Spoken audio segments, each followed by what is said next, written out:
Nano scale जो है इसमें आपका बाय यूजिंग नैनो पार्टिकल्स जो भी हम लोग मोबाइल का फॉर्मेशन कर रहे हैं वो आपका डस्ट फ्री होगा, वाटर प्रूफ होगा, इस तरह से वो डेवलप किया जाता है। इसमें अभी इसको और ज्यादा इम्प्रूव किया जा रहा है। Then it will be able to charge itself from, ऐसा भी जनरेट किया जा रहा है कि जिसमें आपका जो चार्जर लगा हुआ रहेगा वो क्या होगा, अपने आप चार्ज होने लगेगा, मतलब खुद से। अगर इस पे कोई लाइट सोर्स अगर पड़ रहा है तो इसमें अगर कोई लाइट सोर्स अगर पड़ेगा using photovoltaic nano wires grass covering its surface, तो इस तरह का नैनो वायर्स उसमें हम लोग डेवलप किया जा रहा है कि नैनो वायर्स ग्रास के फॉर्म में रहेंगे जो आपका फोटोवोल्टेइक सेल के जैसे काम करेगा और वो ऑटोमेटिकली जैसे ही कोई लाइट सोर्स अवेलेबल होगा वो खुद से चार्ज होने लगेगा।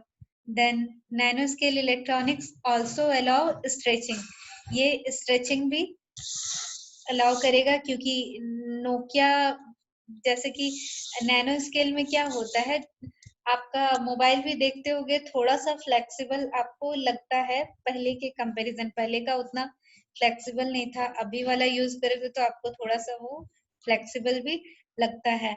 इसमें क्या होता है कि इसका जो बॉडी है उसमें भी हम लोग अगर नैनो फाइबर्स से बनाएंगे मोबाइल डिवाइस को तो नैनो फाइबर्स बहुत स्मॉलर साइज का होता है, उसके कंबाइंड फॉर्म से अगर हम लोग मोबाइल डिवाइस में यूज करेंगे तो वो क्या होगा, इजिली आपका बेंट भी होगा, स्ट्रेच भी होगा और फोल्ड भी हो सकता है into any number of conceivable shape, जिस शेप में आप फोल्ड करना चाहते हो उस शेप में भी फोल्ड होगा यूजिंग नैनो वायर्स। ठीक है, तो ये सारे प्रोसेस अभी चल रहे हैं इन फील्ड ऑफ मोबाइल। तो ये हो गया था आपका इलेक्ट्रॉनिक्स का। देन हम लोग को इसका यूज देखना है इन ऑटोमोबाइल्स। ऑटोमोबाइल्स में क्या है, नैनो पार्टिकल पेंट्स में जो पिगमेंट रहते हैं वो नैनो पार्टिकल्स के रहते हैं। तो nano particles paint applies a layer of colour which is smooth and shiny. तो ऐसे पिगमेंट यूज करते हैं जो स्मूथ होगा और शाइनी होता है। Car painted by this technique is very easy to wipe and reshine. जैसे कार का जो बॉडी आप लोग देखते हो ना उसका शाइनिंग थोड़ी दूसरे तरह का रहता है, वैसा शाइनिंग आप ऐसे दरवाजे में या अदर प्लेस में तो उस तरह का शाइनिंग नहीं दिखता है। तो वहां जो यूज किया जाता है मटेरियल, जो टेक्निक यूज करते हैं वो नैनो टेक्नोलॉजी से ही उसकी बॉडी को बनाया जाता है सो दैट वो आपका इजिली साफ हो जाए और शाइनी भी दिखे। Out of the problem of using hydrogen as a fuel is its storage problem. एक है कि हाइड्रोजन जो है ना, हाइड्रोजन गैस उसको स्टोर करने के लिए हम लोग को सिलेंडर चाहिए जो हाई प्रेशर पे हो।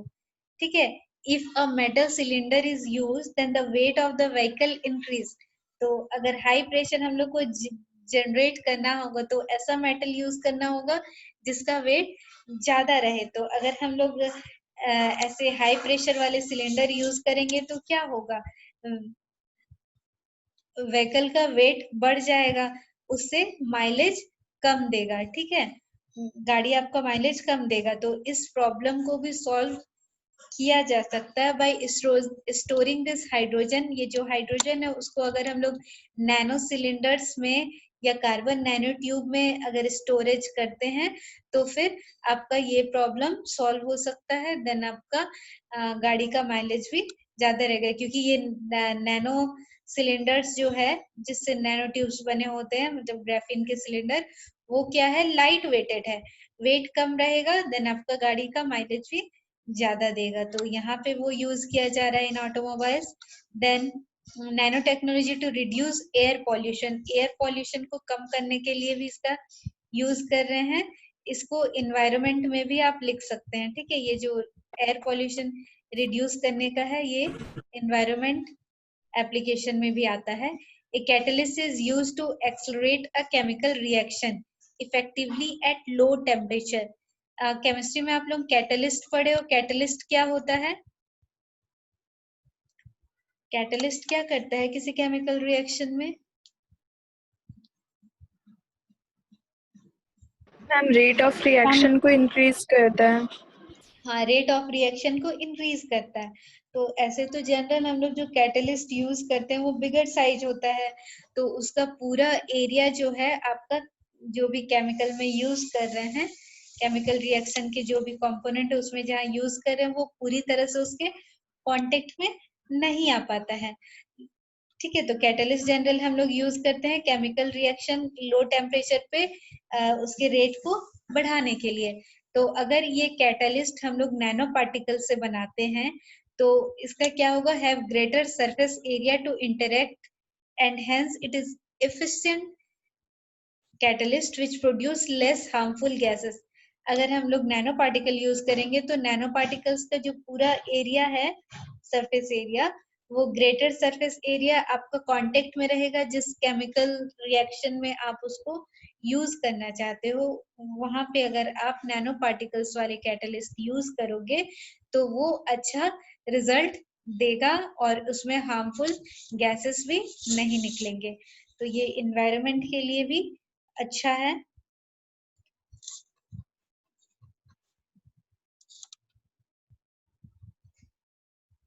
अच्छा, ये इलेक्ट्रॉनिक्स वाला था, इसका तो मैंने दे दिया है आपको उधर। Then nano technology and drugs, मतलब मेडिसिन के फील्ड में इसका क्या यूज है। तो पहले तो मैंने बता दिया था, जो बोट यूज करते हैं, provide new option for drug delivery and drug therapy, medicine की डिलीवरी के लिए और थेरेपी के लिए। थेरेपी इन द सेंस आपको बॉडी के अंदर कोई मेडिसिन इंजेक्ट करना है, तो ये क्या करता है, enable drugs to be delivered to precisely the right location in the body, जिस बॉडी के पार्ट में आपको पहुंचाना है एग्जैक्ट वहीं पे पहुंचा देगा आपका ये जो बोट्स है, ठीक है। ये क्या करेंगे, release drug doses on a predetermined schedule for the optimal treatment। ये क्या करेगा, उस लोकेशन पे आप उसको गाइड कर दोगे, ठीक है, उसको प्रोग्रामिंग कर दोगे, तो क्या होगा, वो जाएगा उस प्रॉपर जगह पे, उसको वो पहुंच के ड्रग को वहां रिलीज करेगा, मेडिसिन को। तो ये इससे क्या होगा, आपका उस प्लेस पे प्रॉपरली दवाई पहुंचेगा। Then attach the drug to a nano sized carrier, ये जो बोट होते हैं जो आपके बॉडी के अंदर इंजेक्ट कराए जाते हैं, जैसे ये वाला देखिए एक बोट है जो एक नैनो साइज्ड कैरियर है, जो साइज उसका एकदम नैनो साइज का है। ये कैरी करके ले जाएगा आपका मेडिसिन को, देखिए इसमें इस तरह के लाइंस दिख रहे हैं, ये आपका मेडिसिन कैरी करके ले जाएगा और जहाँ पे आपके बॉडी में जरूरत है वहां पे ले जाके वो उसको रिलीज कर देगा। They become localised at the disease site, जहाँ पे आपका डिजीज है, जैसे कि कैंसर ट्यूमर, कैंसर ट्यूमर को आपको ट्रीटमेंट करा रहे हो तो वहां जो मेडिसिन आपको लग रहा है बॉडी में इंजेक्ट कराया जाता है, वो नैनो बोट्स के जरिए ही आपका इंजेक्ट कराया जाता है। Then they release medicine that kills the tumour, फिर ट्यूमर जो हो गया है बॉडी में उसको भी किल करने के लिए जो मेडिसिन रिलीज कराते हैं बाय नैनोबोट से ही। Current treatment is through radiotherapy और कीमोथेरेपी। कीमोथेरेपी आपका कैंसर पेशेंट के लिए यूज करते हैं, ये आप लोग सुने होंगे, ठीक है। तो वहां पे भी नैनोबोट्स के जरिए ही रेडियोथेरेपी और कीमोथेरेपी में सारे ड्रग डिलीवर किए जाते हैं। Nanobots can clear the blockage in arteries, arteries में कोई ब्लॉकेज हो गया तो उतना, आर्टरीज का साइज तो बहुत छोटा होता है, वहां जाके आप कुछ नहीं कर सकते हैं, तो वो ऐसा कोई इंस्ट्रूमेंट आप घुसा के नहीं ठीक कर सकते हैं, वहां के ब्लॉकेज को क्लियर करने के लिए ये नैनोबोट्स ही यूज होते हैं। ठीक है, आर्टरीज का साइज तो छोटा छोटा होता है ना, वहां पे कहीं पे छोटा भी ब्लॉकेज आ जाता है तो वो सारा क्लियरेंस का काम नैनो बोर्ड्स के जरिए ही किया जाता है। देन है nano technology in fabric, fabric या फिर आप बोल सकते हैं इन टेक्सटाइल, सेम है। ठीक है, तो आपके में टेक्सटाइल लिखा है, 2 स्लाइड्स में देंगे इसका। तो इसमें क्या होता है, जैसे कि आपका ये शर्ट है, शर्ट का जो भी इसमें फाइबर्स यूज होता है ना, उस पे नैनो साइज कंपोनेंट दिए जाते हैं। कुछ कुछ नैनो साइज मटेरियल यहाँ पे दिए जाते हैं, nano size particle in the manufacturing of fibres, मतलब जब बनाया जाता है तभी वहाँ पे वो नैनो साइज्ड पार्टिकल, ठीक है, नैनो पार्टिकल भी वहाँ पे वो मिक्स किया जाता है। तो उससे क्या होता है, इसका परफॉर्मेंस इम्प्रूव होता है, मतलब ये आपका शाइनी भी होगा, कपड़ा देखने में भी अच्छा लगेगा, उसमें डस्ट भी नहीं चिपकेंगे, मतलब इसके, और ये इसकी ड्यूरेबिलिटी भी ज्यादा, मतलब ज्यादा दिन तक कपड़ा आपका अच्छा रहेगा। देखते हो ना, कपड़े की क्वालिटी डिफरेंट होती है, जैसे कॉटन ही है लेकिन कोई बहुत ज्यादा टिकाऊ रहता है, कोई कम, कोई ज्यादा शाइनी, इस डिपेंड करता है उसका मैन्युफैक्चरिंग कैसे हुआ है। For example, some clothing manufacturers are making water and stain repellent clothing using nano-sized whiskers। ये जो आपको दिख रहा है ना, ये है nano-sized whiskers। ये क्या करता है, कोई भी पानी, ठीक है, पानी को और स्टेन को, गंदगी और वाटर को वो रिपेलेंट करेगा, मतलब कि वो आपको सेफ रखेगा। अगर पानी भी गिरता है तो फिर वो आपको वाटर को एब्जॉर्ब नहीं होने देगा, और फिर जो डस्ट है वो सबको भी वो अट्रैक्ट, मतलब उसमें कैच होने के लिए रोकेगा। तो इस तरह के नैनो पार्टिकल्स फैब्रिक के फॉर्मेशन में भी ये यूज किया जाता है।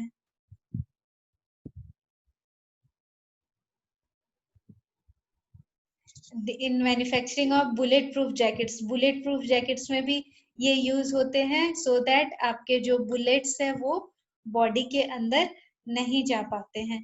ठीक है, तो ये बुलेट प्रूफ जैकेट्स में भी नैनो पार्टिकल्स यूज किया जाता है, making spill and dirt resistance, anti microbial, anti bacterial fabric. Fabric कुछ कुछ होते हैं ना जो आपका डिफरेंट टाइप के बीमारी से दूर रखता है, सुना है आपने, जैसे एंटी माइक्रोबैक्टीरियल। आपका जो है कपड़े हैं, मतलब क्या, उसमें आपका जीवाणु विषाणु जो भी वायरस है वो सबको वो अट्रैक्ट नहीं करता है अपने तरफ, उससे आपको बचा के रखता है। तो यहाँ ऐसे नैनो पार्टिकल्स यूज होते हैं जो एंटी माइक्रोबियल हो और एंटी बैक्टीरियल है। ठीक है, मतलब आपको बैक्टीरिया से भी बचा के रखता है। ऐसे फैब्रिक्स भी यूज किए जाते हैं as a nano particle in textile और फाइबर्स। तो टेक्सटाइल में या फाइबर्स एक ही में आता है, तो इसमें जो आपका रेशा होता है ना फाइबर्स कपड़े के, वो इस तरह के होते हैं, नैनो फाइबर्स।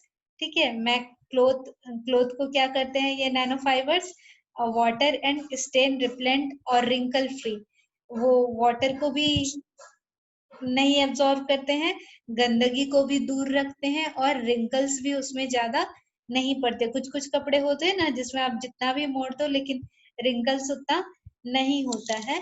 तो ये ड्यू टू नैनो टेक्नोलॉजी, मतलब नैनो फाइबर्स यूज किया हुआ रहता है, इसलिए ऐसा होता है।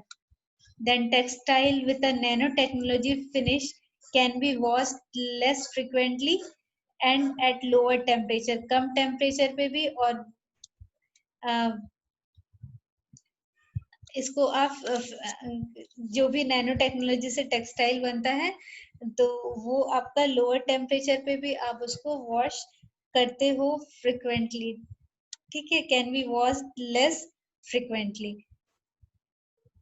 Then है nanotechnology has been used to integrate tiny carbon particles membrane and अगर कोई नैनो पार्टिकल्स, कार्बन का पार्टिकल्स है, उसको हम लोग किसी फैब्रिक में यूज कर रहे हैं तो वो क्या करता है, बॉडी को इलेक्ट्रोस्टैटिक चार्ज से प्रोटेक्ट करता है, जो पहनता है, जो भी पर्सन उस फाइबर को पहनेगा जिसमें आपका कार्बन पार्टिकल इंटीग्रेटेड है, मतलब कि carbon particle nano particles use किए गए हैं उसके मेम्ब्रेन, तो वो फिर आपको प्रोटेक्ट करता है इलेक्ट्रोस्टैटिक चार्ज से। तो इतने सारे यूजेस हैं इन टेक्सटाइल और फाइबर।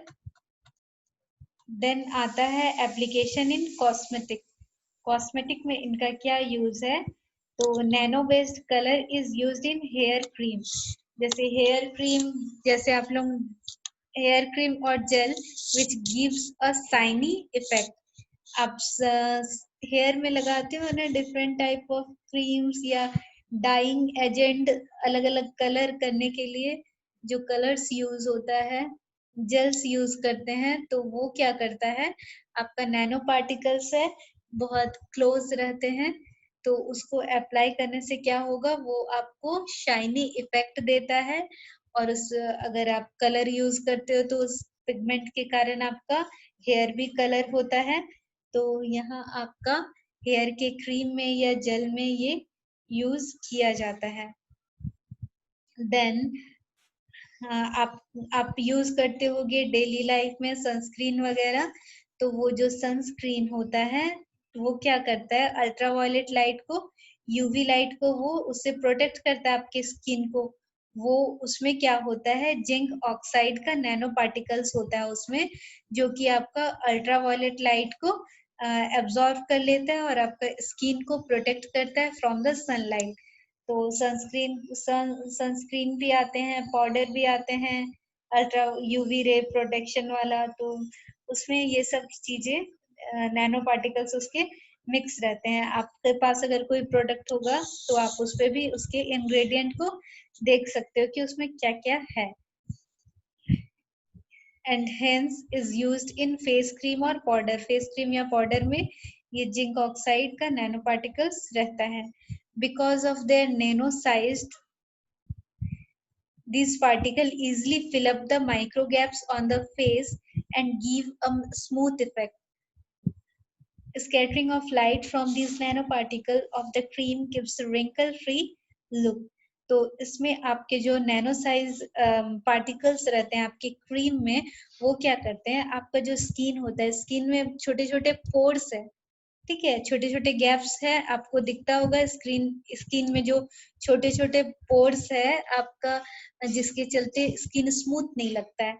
तो उन पोर्स को अगर हम लोग क्रीम अप्लाई करते हैं तो वो उस नैनो साइज के जो पार्टिकल्स है वो उस पोर्स को फिल अप करते हैं। फिल कर देंगे तो क्या होगा, आपका रफनेस कम हो जाएगा, जिससे आपका स्किन जो स्मूथ लगता है, आप क्रीम अप्लाई करने के बाद जो स्किन है वो स्मूथ लगता है देखने में भी, और आपको छूने में भी वो स्मूथ लगेगा। तो ये पार्टिकल्स क्या करते हैं, जो आपके गैप्स में रह जाते हैं, वो फिर स्कैटरिंग इफेक्ट के कारण जो है, ठीक है, स्कैटरिंग इफेक्ट, जैसे लाइट आपके चेहरे में पड़ता है तो बहुत ज्यादा धूप में जाने से चेहरा कैसा होता है, झुलस जाता है। लेकिन अगर आप क्रीम अप्लाई करके रहोगे तो फिर वो क्या करता है, जो लाइट आपका पड़ रहा है डायरेक्ट, उसको वो स्कैटर्ड कर देता है, जिससे आपका जो फेस है वो रिंकल फ्री दिखता है, रिंकल फ्री लुक आपको एक आता है उसमें। तभी ना मैंने लास्ट डे बताया था कि जब भी आप कहीं मेकअप करके जाओ तो आने के बाद फेस वॉश कर लेना, साफ क्लियर कर लेना पड़ता है, क्योंकि आपके जो पोर्स है, पोर्स को ओपन रखना जरूरी है, क्योंकि वहाँ पोर्स से होके बहुत सारे जो भी आपके अंदर के डर्ट्स है वो वहां से बाहर निकलते हैं, आपके अंदर की गंदगी स्किन के जो भी है, तो वो पोर्स आपके क्लियर होने चाहिए। अगर आप क्रीम लगाए रखोगे पूरा दिन भर तो क्या होगा, आपके पिंपल्स हो सकते हैं, क्योंकि उनको फिर निकलने के लिए जगह नहीं मिलेगा, तो क्या होगा, वही आपका पिंपल्स क्रिएट करेंगे। ठीक है, अब है आपका इन्वायरमेंटल एप्लीकेशन। ये तो वही बता दिए, वही वाला पॉइंट है, वो गलती से वहां प्रिंटेड था कि कैटलिस्ट केमिकल रिएक्शन का जो है आपका, अगर कैटलिस्ट को हम लोग नैनो पार्टिकल्स यूज करेंगे तो आपका जो है वो कैटलिस्ट ज्यादा इफेक्टिव रहेगा। देन मिलिट्री में इसका क्या यूज है वो देखिए। जैसे बाई नैनो टेक्नोलॉजी के कारण, ठीक है, ये मिलिट्री सेक्शन में भी आपका बहुत यूजफुल है। Able to create a sensor system that could detect biological agents. इसमें आपका जो भी है यूनिफॉर्म रहता है ना, इसमें जो आपका यूनिफॉर्म रहता है, nano particles can be injected into the material on soldiers uniform. उसके यूनिफॉर्म में जितने भी मटेरियल रहते हैं उसमें नैनो पार्टिकल्स इंजेक्ट किए हुए रहते हैं। तो उससे क्या होता है कि उसके जो भी यूनिफॉर्म है उसकी ड्यूरेबिलिटी बढ़ती है। अभी तो हम लोगों ने पढ़ा था कि फाइबर्स में यूज करने से उसकी ड्यूरेबिलिटी भी बढ़ती है, ज्यादा टिकाऊ हो जाता है। और ये प्रोटेक्ट भी करता है सोल्जर को from many different danger such as high temperature. ज्यादा टेम्परेचर को वो पास नहीं होने देगा, मतलब बॉडी में आने से रोकेगा। देन इम्पैक्ट्स एंड केमिकल्स, मतलब ये सब से वो बचाता है, कोई हायर टेम्परेचर इम्पैक्ट से। फिर केमिकल्स, डिफरेंट टाइप के केमिकल से आपको रिएक्शन हो सकते हैं, तो उस केमिकल को फिर आप वो यूनिफॉर्म के थ्रू रोकता है। और इसमें कहीं कहीं सेंसर भी यूज होते हैं कि आपका बायोलॉजिकल एजेंट अगर आ रहा है तो वो उसको डिटेक्ट कर लेता है। Biological agent in the sense आपका वायरस वगैरह अगर कुछ आ रहा है तो उसको भी वो डिटेक्ट कर लेता है from the sensor used in its fibres. तो इस सेक्शन में भी इसका यूज है। देन नैनो टेक्नोलॉजी अभी इंडिया में क्या क्या काम चल रहा है, मेनली तो ये आईआईटी मुंबई में है, is the premier organisation in the field of nanotechnology. वहाँ पे आपका नैनो टेक्नोलॉजी का ज्यादा रिसर्च वगैरह होता है।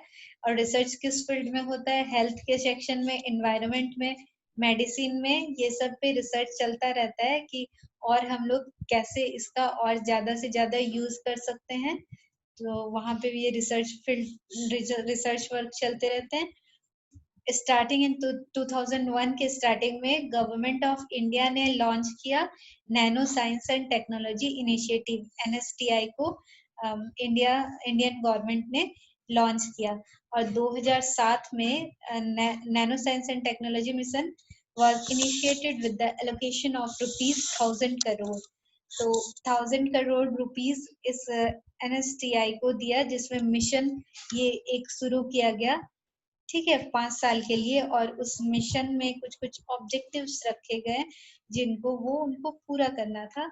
तो इसमें ये लोग तो बेसिक रिसर्च प्रमोशन, मतलब ज्यादा से ज्यादा इस फील्ड में रिसर्च करने को प्रमोट किया गया। Then infrastructure development for carrying out front ranking research, मतलब ज्यादा से ज्यादा कैसे इस पे रिसर्च करके इसका फायदा हम लोग इंफ्रास्ट्रक्चर डेवलपमेंट में ले सकते हैं। देन नैनो टेक्नोलॉजी और उसके एप्लीकेशन को और ज्यादा कैसे डेवलप कर सकते हैं, ज्यादा से ज्यादा फील्ड में कैसे अप्लाई कर सकते हैं, ह्यूमन रिसोर्स डेवलपमेंट में एंड इंटरनेशनल कोलाब्रेशन। ये ये सब चीजें मेन मुद्दा इसमें रखा गया, मेन मिशन रखा गया कि हम लोग को ये चीज करना था। तो ये 2007 की बात थी। देन अब फ्यूचर में इसकी क्या पॉसिबिलिटी है, अगर हम लोग नैनो टेक्नोलॉजी यूज करेंगे तो हम लोग कोई भी चीज को क्या कर सकते हैं, ज्यादा लाइटर बना सकते हैं, ज्यादा स्ट्रॉन्ग बना सकते हैं। और इस तरह से हम लोग कोई भी डेवलपमेंट कर सकते हैं, क्योंकि इसमें क्या होता है, नैनो पार्टिकल्स जो हम लोग यूज करते हैं वो लेस एनर्जी कंज्यूम करता है, मतलब एनर्जी इसको चलाने के लिए कम चाहिए, ठीक है। ऐसे जनरली अगर हम लोग जो कन्वेंशनल मटेरियल यूज करते हैं वो उसके कंपैरिजन नैनो पार्टिकल को लेस एनर्जी चाहिए होती है सेम चीज को परफॉर्म करने के लिए। and that promise greater fuel efficiency in land transportation, ships, aircraft and space vehicle। ये सब में भी आगे फ्यूचर में पॉसिबिलिटीज है कि ट्रांसपोर्टेशन में, शिप्स में, एयरक्राफ्ट, स्पेस व्हीकल, ये सब में भी इसका बहुत ज्यादा यूज हो। The future of nanotechnology could very well include the use of nanorobotics। nanorobotics जो रोबोट्स बनते हैं ना वो नैनो पार्टिकल से ही जनरेट किए जाते हैं। तो जो हमने क्वांटम बोट्स पढ़ा वो नैनो रोबोटिक्स उसी के अंदर आता है। तो फ्यूचर में ये और ज्यादा आपका एडवांस हो सकता है। जैसे कि आप लोग जानते हो कि हो सकता है कि फ्यूचर में इंसान की जगह रोबोट से ही काम लिया जाए।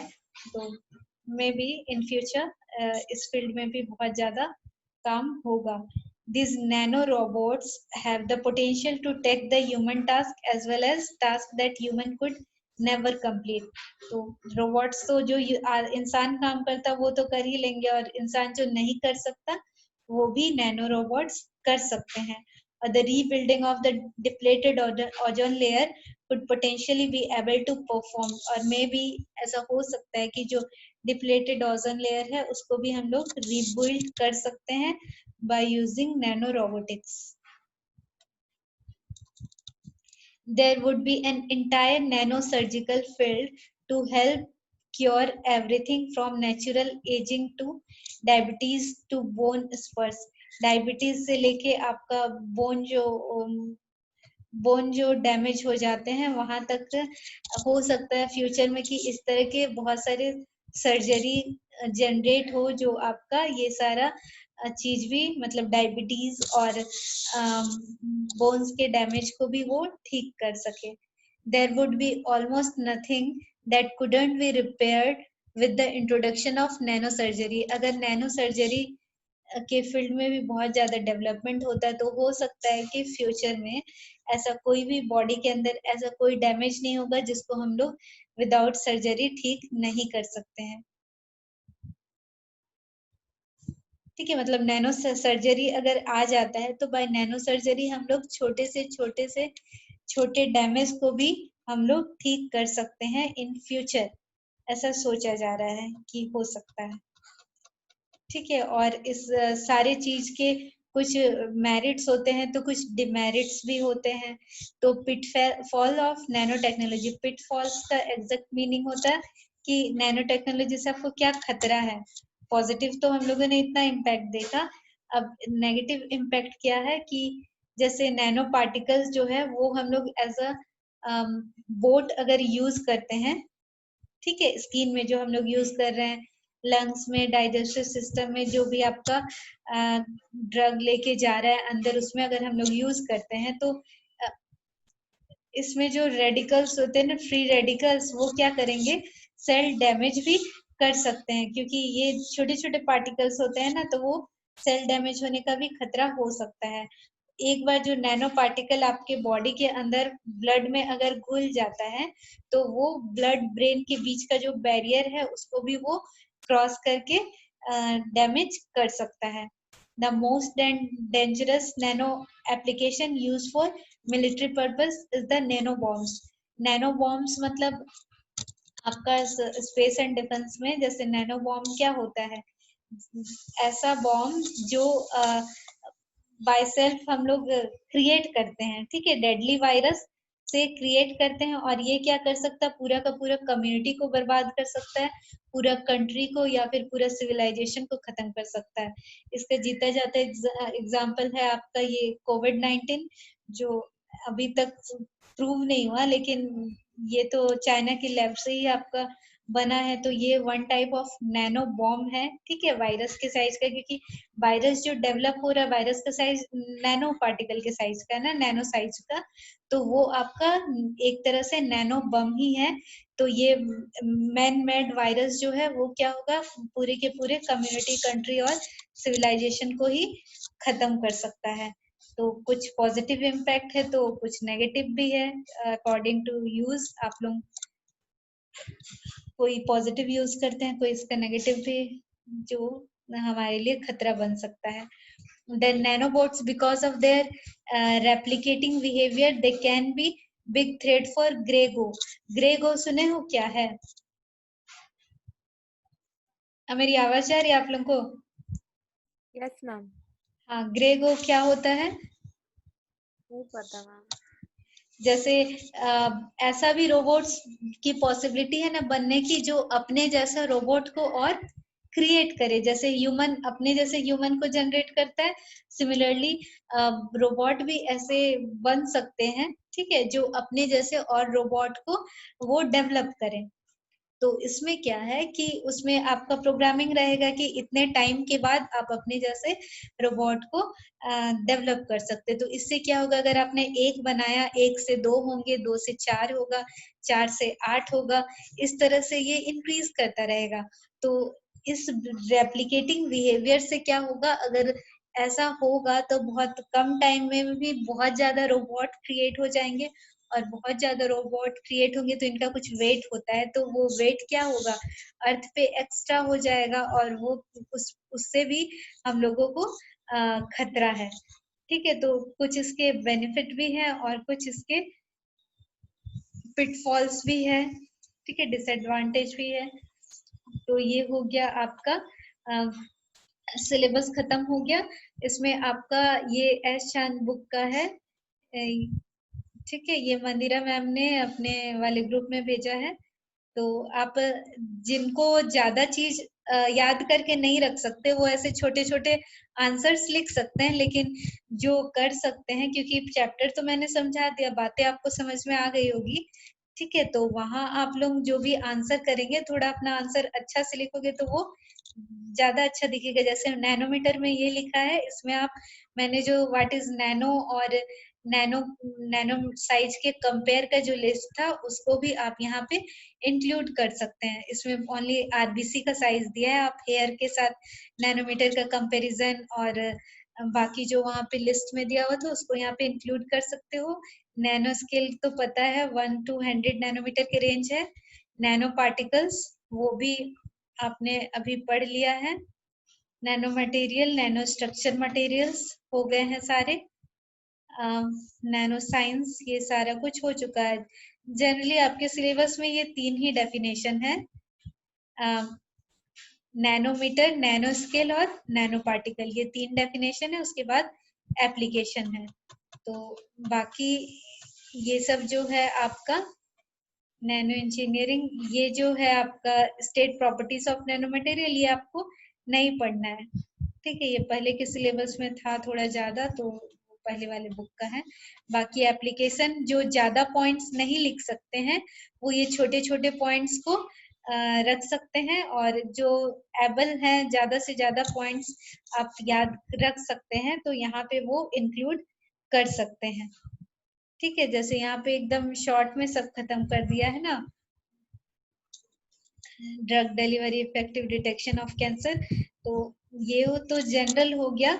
आप इसमें कुछ नया देना चाहते हो तो वहां से पॉइंट इंक्लूड कर सकते हैं, जो याद कर सकते हैं या फिर लिखना चाहते हैं। देन टेक्सटाइल रिलेटेड, कॉस्मेटिक, ये सब मैंने बता दिया है। Then environment, space and defence, ये मिलिट्री वाला था। It is used to improve performance and multi functioning of space vehicle, मतलब स्पेस व्हीकल में भी नैनो पार्टिकल का यूज करके हम लोग उसके परफॉर्मेंस को और बेटर कर सकते हैं। It is used in manufacturing of aircraft having superior property, aircraft का मैन्युफैक्चरिंग हम लोग नैनो पार्टिकल यूज करके कर सकते हैं, ठीक है। और एनवायरनमेंट का तो मैंने बता दिया था, हाइड्रोजन स्टोरेज वाला। और दूसरा एक है वाटर प्यूरिफिकेशन। वाटर प्यूरिफिकेशन का जो जहाँ पे होता है वहां पे हम लोग नैनो पार्टिकल यूज करके उसके परफॉर्मेंस को और अच्छा कर सकते हैं। तो ये था आपका ये चैप्टर आपका ओवर हो गया, ठीक है। कोई किसी को कुछ डाउट है तो आप लोग पूछ सकते हैं, ठीक है। पढ़ना बस आपको 4 ही चीज है, nano scale, nanometre, nano particles और एप्लीकेशंस। तो एप्लीकेशंस आप अपने अकॉर्डिंग कंबाइंड करके लिखिएगा। किसी को कुछ डाउट है? ये सब चीजें आप लोग पहले कभी पढ़े थे, मतलब इन सब के बारे में आइडिया था पहले?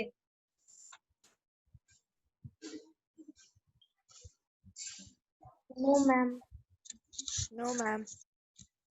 हाँ, तो अभी पता चल गया ना, तो इसलिए मैंने थोड़ा डिटेल में बता दिया कि ऐसे भी आपके पास टाइम है तो आप लोगों को जानना चाहिए, ऐसे भी आप लोग इलेक्ट्रॉनिक्स के हो तो फिर ये तो आगे आपके क्वांटम कंप्यूटर के सर्किट्स में यूज होंगे ही। जिनको इंटरेस्ट है वो लोग नेट वगैरह में गूगल पे क्वांटम कंप्यूटर्स के बारे में पढ़ सकते हैं। ठीक है, उस पे बहुत सारा वर्क चल रहा है, रिसर्च हो रहा है, तो वहां से आप लोग देख सकते हैं। और कुछ डाउट्स है तो पूछिए, या फिर सब क्लियर है?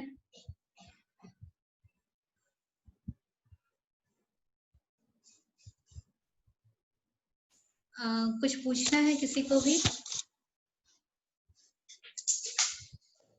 ये 2 मिनट में क्लोज हो जाएगा। किसी को कुछ डाउट है तो आप लोग पूछ सकते हैं। देन कल हम लोग एक प्रैक्टिकल करेंगे, क्योंकि थ्योरी में तो बस एक ही चैप्टर आपका रह गया है, वो भी आपका थ्योरी ही पोर्शन है, मतलब पढ़ने वाला चैप्टर है। जितना आप याद करके रख सकते हो उतना उसमें आप लिख सकोगे। तो इसलिए कल एक प्रैक्टिकल देखेंगे, आपको एक्सप्लेनेशन दे देंगे। कि ट्यूसडे आपका प्रैक्टिकल पीरियड ही रहता है, मतलब वो 1 क्लास ही काउंट होता है 2 का। तो जितने देरी तक होगा, मैं भी पूरे 3:30 तक ना ले, मतलब जब तक आपका एक्सप्लेनेशन कर देंगे तब तक। और फिर किसी को कुछ डाउट होगा तो आप लोग पूछ सकते हैं।